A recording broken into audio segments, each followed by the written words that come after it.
Maharashtra TV 24 में आपका स्वागत है। नजर डालते हैं देश विदेश खबरों की ओर। महाराष्ट्र में कसारा स्टेशन पर शुक्रवार की सुबह एक बड़ा हादसा हो गया है। मुंबई की तरफ आ रही पंचवटी एक्सप्रेस की बोगी नंबर 3 और 4 अलग हो गई है।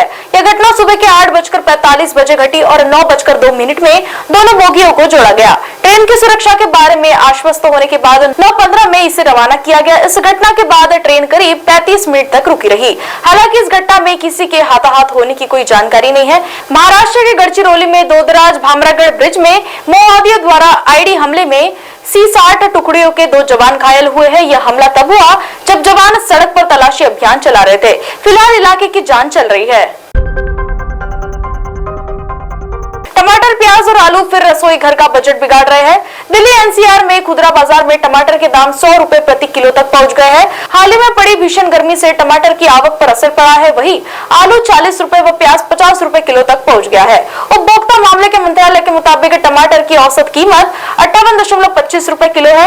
हालांकि कई शहरों में दाम 130 रुपए तक पहुंच चुके हैं। व्यापारियों के मुताबिक हालिया गर्मी की तपीश से टमाटर की पैदावार पर बुरा असर पड़ा है। इससे लगातार कीमतें बढ़ रही है। NCR में मदर डेयरी के सफल स्टोर्स में टमाटर 75 रुपए किलो है। हालांकि थोक बाजार में 50-60 रुपए किलो तक बिक रहा है। टमाटर के दाम ऑनलाइन भी महंगे बिक रहे हैं। ब्लिंकिट पर यह 100 रुपए तक बिक रहा है। मंत्रालय के मुताबिक आलू भी 40 रुपए के पार पहुंच गया है, जबकि प्याज 50 रुपए किलो है। ईरान में मसूद पज़ेश्कियान देश के 90वें राष्ट्रपति बन गए हैं। उन्होंने कट्टरपंथी नेता सईद जलीली को 30 लाख से ज्यादा वोटों से हराया। ईरान में शुक्रवार 5 जुलाई को दूसरे चरण की वोटिंग हुई थी। इसमें करीब 3 करोड़ लोगों ने मतदान किया था। ईरानी स्टेट मीडिया के मुताबिक पज़ेश्कियान को 1.64 करोड़ वोट मिले, जबकि जलीली को 1.36 करोड़ वोट हासिल हुए। 5 जुलाई को 16 घंटे तक चली वोटिंग में देश के करीब 50% जनता ने वोट डाला। आधिकारिक समय के मुताबिक मतदान शाम 6 बजे खत्म होना था। हालांकि बाद में रात 12 बजे तक बढ़ा दिया गया। ईरान के राष्ट्रपति इब्राहिम रईसी की 19 मई को हेलीकॉप्टर क्रैश में मौत हो गई थी। इसके बाद देश में राष्ट्रपति चुनाव की घोषणा की गई थी। ब्रिटेन में शुक्रवार 5 जुलाई को सत्ता बदल गई है। सत्ताधारी कंजर्वेटिव पार्टी 14 साल बाद लेबर पार्टी से चुनाव हार गई है। इसके कुछ घंटे बाद भारतवंशी ऋषि सुनक ने प्रधानमंत्री पद से इस्तीफा दे दिया है। लेबर पार्टी के 61 साल के करियर कीर स्टारमर देश के 98वें प्रधानमंत्री बन गए हैं। सुनक ने हार स्वीकार कर पार्टी से माफी मांगी है। उन्होंने स्टारमर को भी फोन पर जीत की बधाई दी है। आम चुनाव में लेबर पार्टी को बम्पर जीत मिली है। पार्टी ने कुल 650 सीटों में से 412 सीट पर जीत हासिल की है। 2 सीटों के नतीजे शनिवार को आएंगे। सरकार बनाने के लिए 326 सीटों की जरूरत होती है। उधर कंजर्वेटिव 120 सीटों पर सिमट गई है। यह कंजर्वेटिव पार्टी की पिछले 200 सालों में सबसे बड़ी हार है।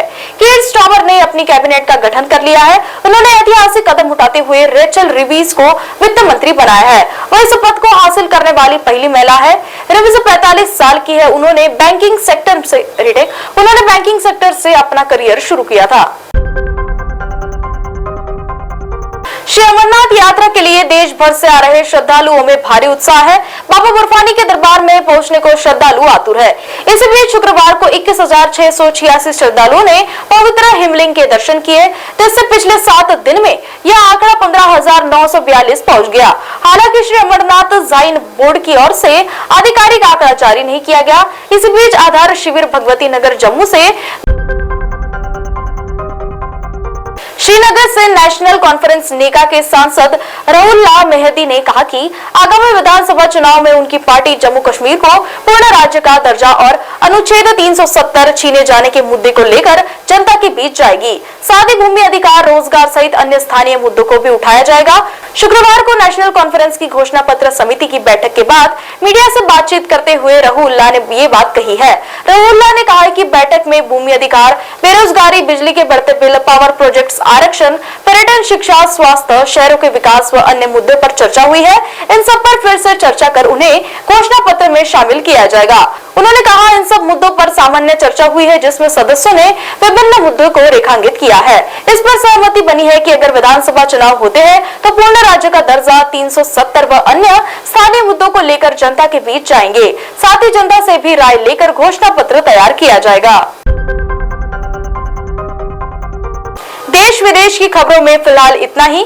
खबरों का सिलसिला यूं ही चलता रहेगा। देखते रहिए महाराष्ट्र टीवी 24।